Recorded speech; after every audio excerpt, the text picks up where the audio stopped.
Hariçten Peygamber Efendimiz tedbiri elde öğretilen bu hastalıklardır ve orada senin istedikleri bir evrak yapar. Ve bu Allah kelamını Diyanet İşleri Başkanlığındaki sorumluluğunda yani düzeltmeyecek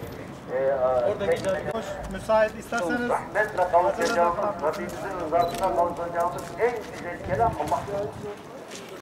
Gerekli de geliyor muhterem cemaat. Allah kelamını öğrendiniz, ayetinin anlamını da merak edeceksiniz.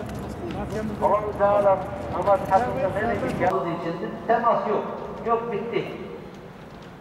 Hastalık var mı var? Korku var mı var? Endişe var mı var? Acaba bu gizli hastalığın bir ey iman edenler, Allah'a baş gelmesine sakın ve doğru söz söyleyin. Yani bir sözü duydunuz da gelip kafamızdan acaba o söz, gelen söz doğru değil. Bunu araştırmak lazım. Görmüyor musun? Allah Teala doğru bir kelime. Bazı tanrımızı meseleler yok. Eşhedü en la ilahe illallah ve eşhedü enne Muhammeden muhterem cemaat. Allah'ın askeri. Peki, Peygamber Efendimiz'in de riayetinin tedbiriyle hastalık olduğu zaman Efendimiz de durup evinde bu namazlarında işte faziletli bir eylem olan cemaat namazı insanlara zarar vermesine muhtemel olduğu için şu ana kadar namazda yaptık durdurur. Ama sağ olsun Diyanet İşleri Başkanlığımız ve bugün durumda Allah-u Teala'ya hamd ediyoruz ki yavaş yavaş bu hastalık kalkıyor ve Allah'ın evlerinde, camilerinde, ibadetlerinde, yerlerinde, mukaddes yerlere Allah-u Teala bir daha kapıyı açan Cenab-ı Hakk'a hamdolsun, şükür olsun. Ben cemaatleri çok haklısın, yalan efendim, ne bileyim işte böyle falan yapılıyor, çok duyuyuz, böyle yapıyor, bu kadar kişi öldü, biraz da üstüne eklemek falan böyle şeyler günah. Bir şeyi duyduğumuz zaman panik yapacak, paslarını korkutacak, başkalarına zarar verecek çoğu insanlar böyle endişesi, korkusu farklıdır. Allahu Ekber, Allahu Ekber, Allahu Ekber, Allahu Ekber. Eşhedü en la ilahe illallah. Eşhedü en la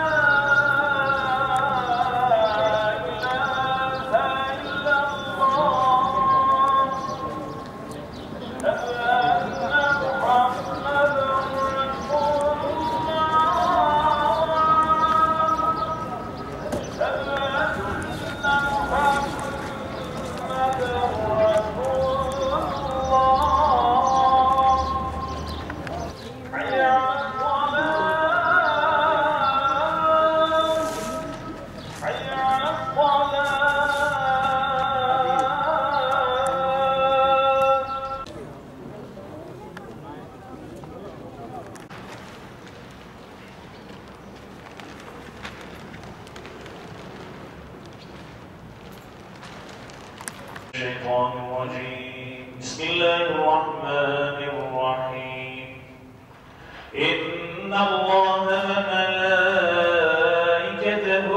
يصلون على النبي يا أيها الذين آمنوا صلوا عليه وسلموا تسليما اللهم صل وسلم على سيدنا محمد وعلى Seni daha tamamladı. Her ihtiyaç müzesinde camilerimiz birer eğitim yuvasına dönüşür, çocuk sesleriyle şenlenirdi. Bu yıl ise yaz Kur'an kurslarını evlerimizde misafir edeceğiz. Önümüzdeki pazartesi gününden itibaren yaz Kur'an kurslarımız Diyanet Televizyonunda başlayacak. Başkanlığımızın internet sitesinden çocuklarımızın kaydını yapabilir ve ilçe müftülüklerinden kitaplarını temin edebilirsiniz.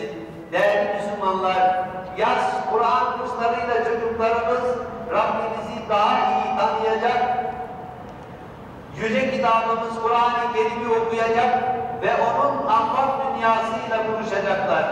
İman ve ibadet esaslarını, Peygamberimizin örnek hayatını öğrenecekler. Vatanımıza, milletimize ve bütün Bismillahirrahmanirrahim. İnned dîne indallâhil İslam. İbadallah, innallâhe ya'muru bil-'adli vel-ihsân ve îtâ'i zil-qurba ve îtâ'i zil-qurba ve yenhâ 'anil fahşâ'i vel-munkari vel-bagî ya'idukum le'allekum tezekkerûn. Muhakkak Allah Teala iyilik yapmayı, akrabalara yardım etmeyi emreder. Hayatından Allah mesafeyi koruyalım. Allah rahmeti, mağfireti, bereketi, şifası ربنا واستر عيوبنا واشف مرضانا واقض ديوننا وبيض وجوهنا وشتت شمل اعدائنا واحفظنا واهلنا واقوالنا وبلادنا ووطننا من جميع الامراض والافات والبلايا وثبت اقدامنا وانصرنا على القوم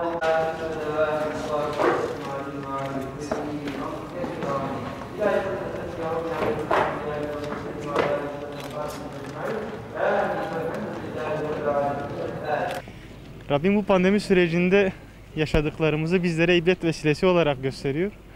Bizler de inşallah bunlardan ders alabilen insanlardan oluruz.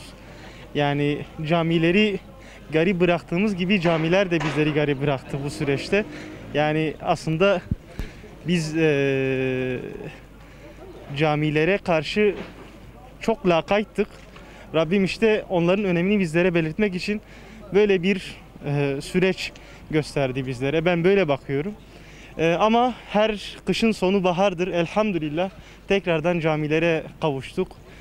Şükürler olsun. İnşallah beraber bir şekilde hiçbir virüs sıkıntısının olmayacağı bir şekilde yine diz dize, yine beraber hani omuz omuza olacak şekilde namaz kılabilecek bir ortam olur inşallah. Tekrardan hayırlı cumalar. Farklı bir namaz şekli oldu doğrusu. Bu gibi musibet dönemlerinde böylesi bir ibadet şekliyle karşılaştık. Farklı bir duygudur ama sağlık için gerektiğinde bu tür kurallara riayet etmek gerekir. İnşallah Allah Teala kabul eder. Bizim bu musibetlerimize kefaret kılar. Bu musibetin milletimiz, memleketimiz üzerinden hafiflenmesine vesile olur inşallah. Kural kaidelere riayet etmek vaciptir.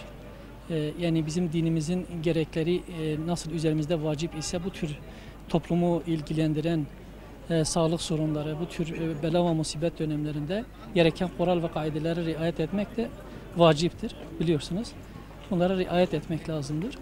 Bu çerçevede bir namaz kıldık. Güzel oldu. Farklı bir duygu da insan hissediyor. Bu açıdan da bir yenilik oldu. Tabii burada dikkatimi çeken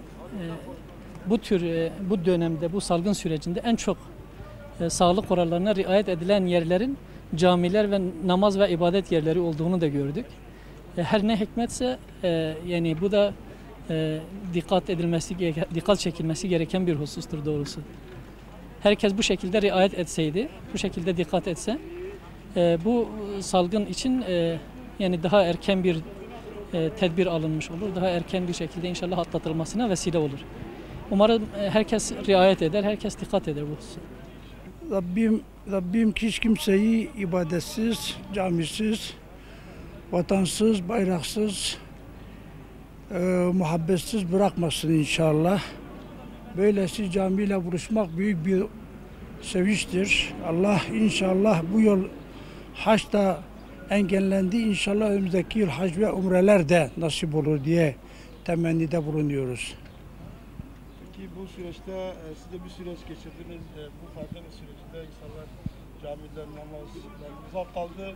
Şimdi kavuştuk. Neler hissedersiniz bu sınavda? Büyük bir mutluluk hissetti. Elbette eskiden safları birleştirin diye tembihte bulunuyordu imamlar. Şu anda sosyal mesafeyi koruyun diye tembihte bulunuyorlar.